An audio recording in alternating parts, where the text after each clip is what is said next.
Um comunicado conjunto foi divulgado por vários governos, rejeitando categoricamente a declaração de que Nicolás Maduro teria sido eleito presidente da Venezuela.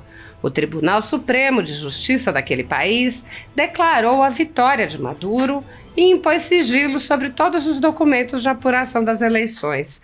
Ao anunciar a decisão, a presidente do tribunal, Carlísia Rodrigues, citou o Tribunal Superior Eleitoral Brasileiro como seu exemplo. Fotografias e cópias das atas de urnas emitidas no momento da eleição foram coletadas e exibidas pela oposição e mostram uma estrondosa vitória da oposição. No comunicado conjunto, os países, além de reafirmar que os resultados apresentados pela Suprema Corte venezuelana não são aceitáveis, instam o governo da Venezuela a parar de desrespeitar os direitos humanos. Ouça o texto. Comunicado conjunto sobre a sentença do Tribunal Supremo de Justiça da Venezuela, sexta-feira, 23 de agosto de 2024. Os governos de Argentina, Costa Rica, Chile, Equador, Estados Unidos, Guatemala, Panamá, Paraguai, Peru, República Dominicana e Uruguai rechaçamos categoricamente o anúncio do Tribunal Supremo de Justiça da Venezuela, que ontem afirmou ter concluído uma suposta verificação dos resultados do processo eleitoral de 28 de julho, emitidos pelo Conselho Nacional Eleitoral, o CNE, e que pretende convalidar os resultados sem evidências emitidos por aquele órgão eleitoral. Nossos países já haviam declarado que não reconhecem a validade da declaração do CNE, depois de impedirem o acesso dos representantes da oposição na contagem oficial de votos, de não publicarem as atas e depois de se negarem a realizar uma autoria imparcial e independente de todas elas. A Missão Internacional Independente de Verificação de Fatos sobre a República Bolivariana de Venezuela alertou sobre a falta de independência e imparcialidade de ambas as instituições, tanto o CNE quanto o TSJ. Os países subscritores reiteram que apenas uma auditoria imparcial e independente dos votos, que avalie todas as atas, permitirá garantir o respeito à vontade popular soberana e à democracia na Venezuela. Assim como o resto da comunidade democrática internacional, continuaremos insistindo no respeito à expressão soberana do povo venezuelano, que no dia 28 de julho passado se pronunciou de maneira pacífica e contundente. Da mesma forma, expressamos nossa profunda preocupação e repúdio pelas violações de direitos humanos perpetradas contra os cidadãos que pacificamente demandam o respeito ao voto da cidadania e o restabelecimento da democracia. Há mais de 10 anos, a Folha Política atua noticiando fatos, discursos, argumentos e denúncias que são obliteradas pela velha imprensa. Nosso veículo de imprensa dá voz às vozes conservadoras, ao anticomunismo, à defesa dos direitos fundamentais e da liberdade de expressão e de imprensa, além de trazer ao público os vídeos dos pronunciamentos de autoridades para que o público possa formar sua própria opinião sobre o que foi dito e não precise depender de relatos de terceiros. Quem controla a informação, controla em última instância a realidade.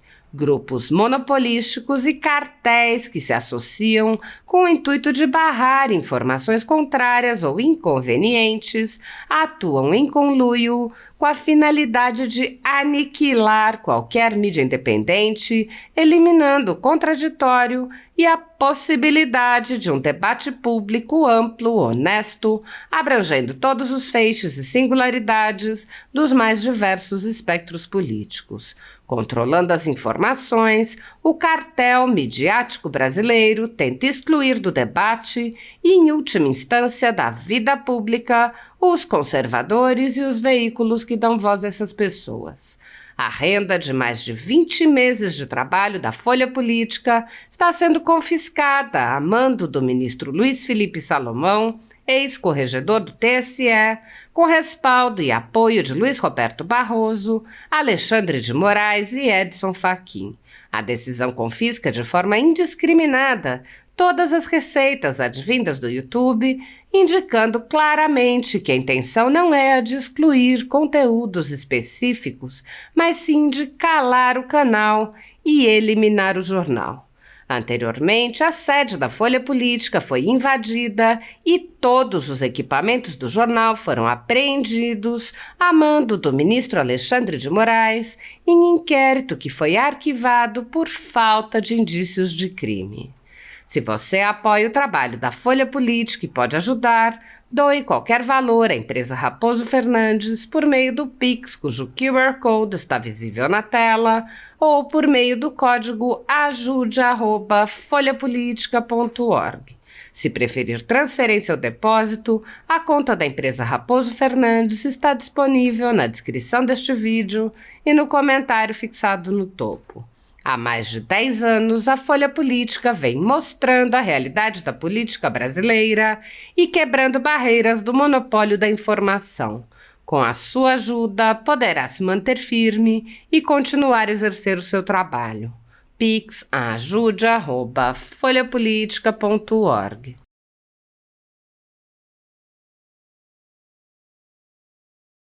Buenas noches, boa noite para todos. É uma honra para mim estar aqui nessa palestra com meu amigo, o professor Marcelo Suano, que eu conheci pela mídia. Quando ele escreveu esse livro inacreditável que conta a história da Venezuela, como destruir um país, ele me contactou pela mídia. Embaixadora, eu quero conhecer a você. E aconteceu.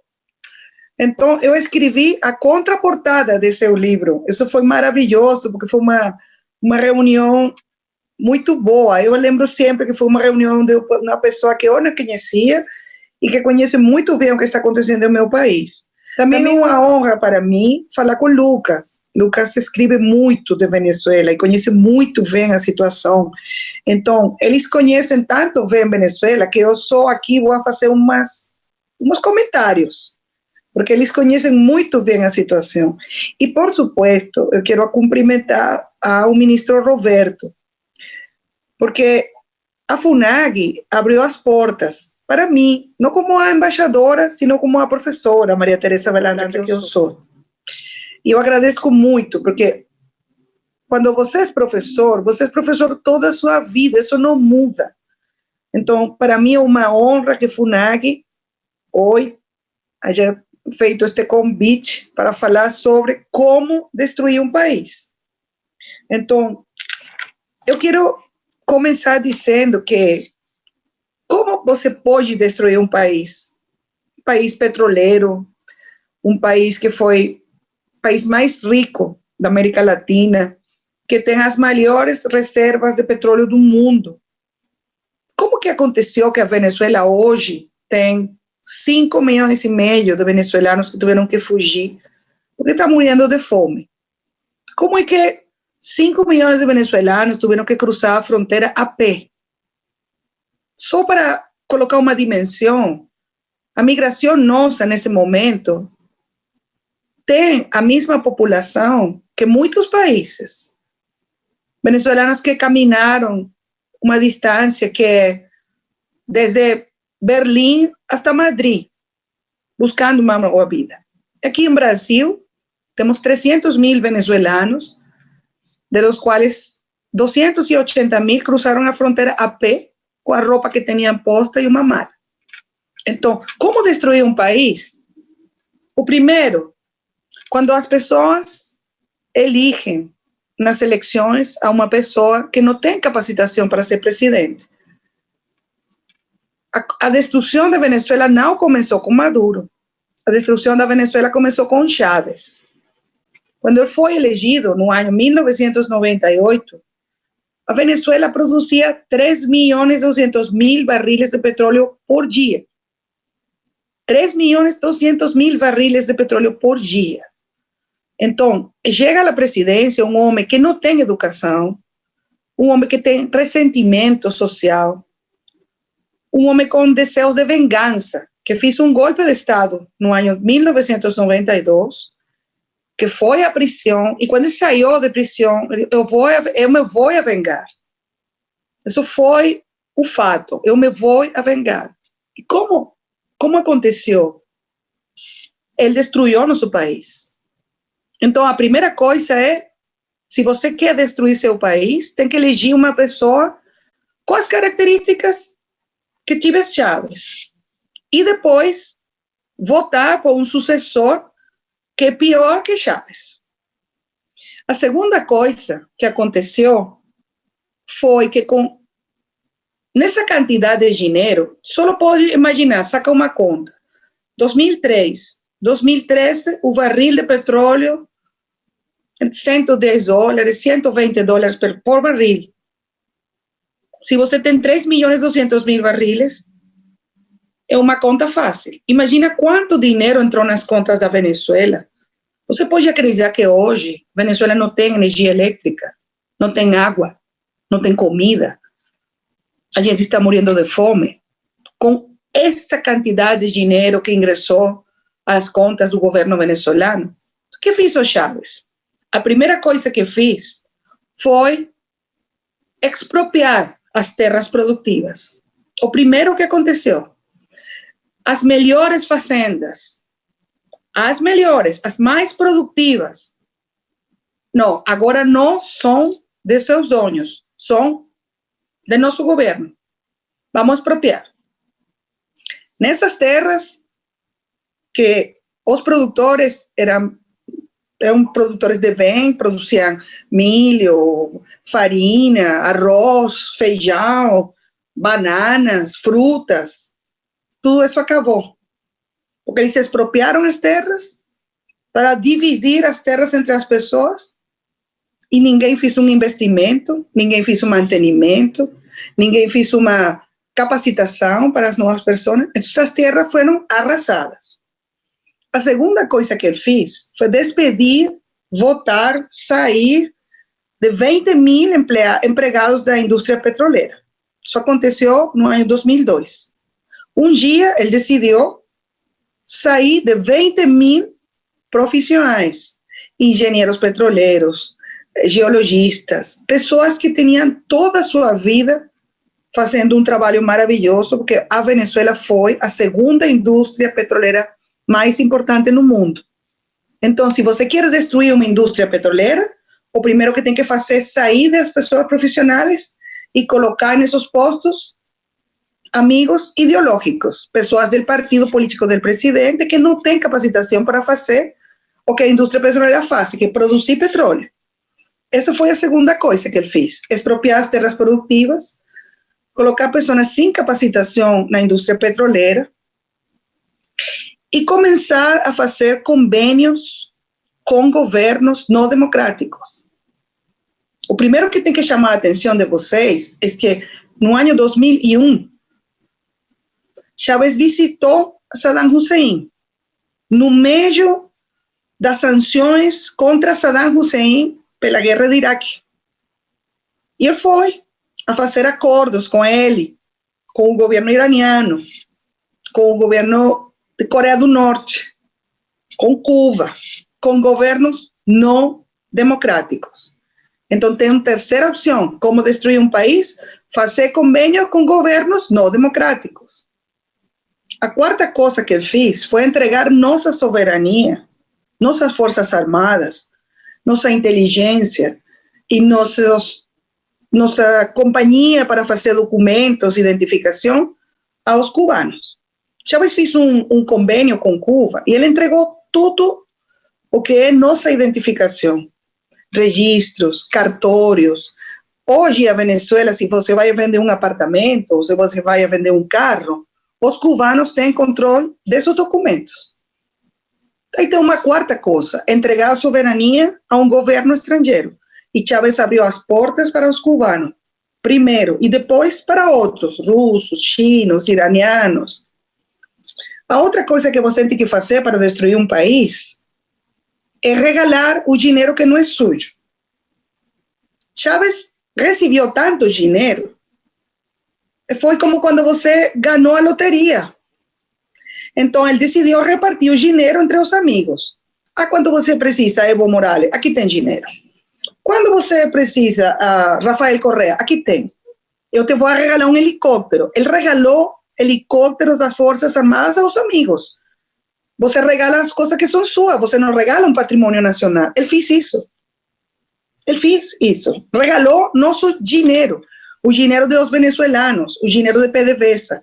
Regalou.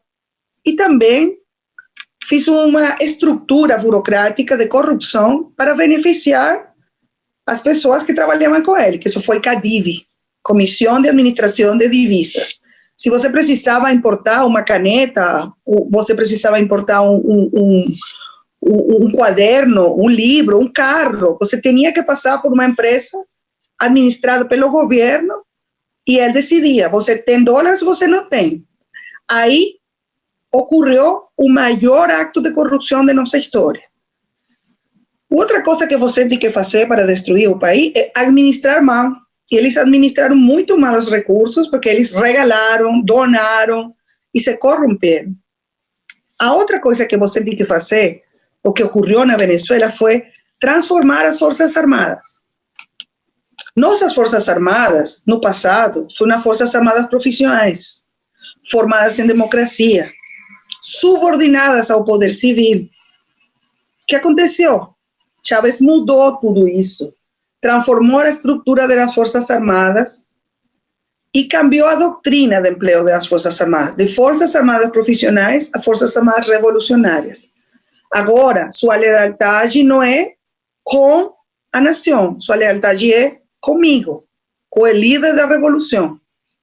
Quando você tem todos esses elementos e também tem um controle total das instituições, Chávez tive controle do Tribunal Supremo de Justiça, da Assembleia Nacional, da Contraloria, Procuradoria, Direitos Humanos.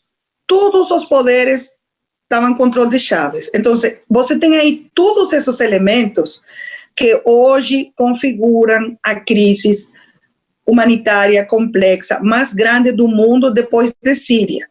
Com uma diferença: Síria tem 10 anos de guerra civil. A Venezuela está destruída sem guerra civil. Tem 5,5 milhões de venezuelanos que tiveram que fugir. Então, essa outra coisa. Você quer arruinar um país, tem que expulsar seus melhores cidadãos. E eles expulsaram médicos, professores, engenheiros, enfermeiros, maestros. Essa foi a primeira migração. Os empresários, a segunda os profissionais e agora as pessoas que vêm para o Brasil, que são pessoas que não têm trabalho, que não têm medicinas, que não têm comida, que não têm nada, que têm que cozinhar agora com lenha, como se você vivesse no século XIX, que fugiram para dar comida a seus filhos. E, finalmente, como você pode destruir um país? Dando exemplos de repressão. Os venezuelanos nos levantamos nas ruas uma e outra vez. 2002, 2004, 2010, 2014, 2017. Temos mais de 400 mortos nas protestas. Mortos. Temos 344 presos políticos. Temos diputados que estão na prisão. Temos diputados, temos dirigentes políticos que eles sofrem torturas. Sofrem torturas. No ano passado, eles mataram um capitão da Marinha torturado. Ele morreu depois de ser torturado. Então, assim você destrui um país. Quando você não tem respeito por as instituições, quando você não respeita a democracia, quando você não respeita a opinião dissidente, quando você coloca as pessoas na cárcel, na prisão, tortura, censura, reprime, acaba com a prensa livre, acaba com a propriedade privada, acaba com o investimento e expulsa os melhores cidadãos do seu país, você tem um país que está destruído, como está meu país agora. Então, o que eu posso falar é um chamado de alarma pela região. Tem que cuidar sua democracia. Quando os cidadãos não cuidam da democracia, acontece o que aconteceu na Venezuela. Isso que eu posso falar com vocês. Eu vou deixar hasta aqui. para escutar suas perguntas. Obrigada.